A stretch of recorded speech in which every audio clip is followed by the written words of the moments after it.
کراچی سے ذوالفقار علی کی رپورٹ کے مطابق کراچی میں 3 روز کی مختصر ہیٹ ویو کا امکان ہے۔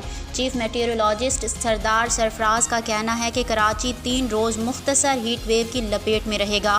اس دوران موسم گرم، کبھی بہت گرم اور خشک رہنے کا امکان ہے۔ سردار سرفراز نے بتایا ہے کہ شہر قائد میں 3 روز کے مختصر ہیٹ ویو کے دوران درجہ حرارت 39 سے 41 ڈگری سینٹی گریڈ تک جا سکتا ہے۔ دن کے اوقات میں سمندری ہوائیں معطل رہیں گی۔ چیف میٹیورولوجسٹ کا کہنا ہے کہ شمال مغرب سے گرم اور خشک ہوائیں چلیں گی۔ افغانستان اور مغربی بلوچستان پر ہوا کا زائد دباؤ موجود ہے۔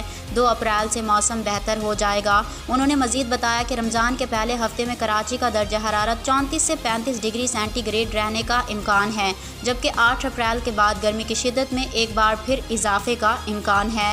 اس کے علاوہ سندھ کے دیگر اضلاع میں موسم گرم، کبھی بہت گرم اور خشک رہنے کا امکان ہے، جبکہ صوبے کے دیگر اضلاع میں درجہ حرارت 43 سے 45 ڈگری سینٹی گریڈ رہ سکتا ہے۔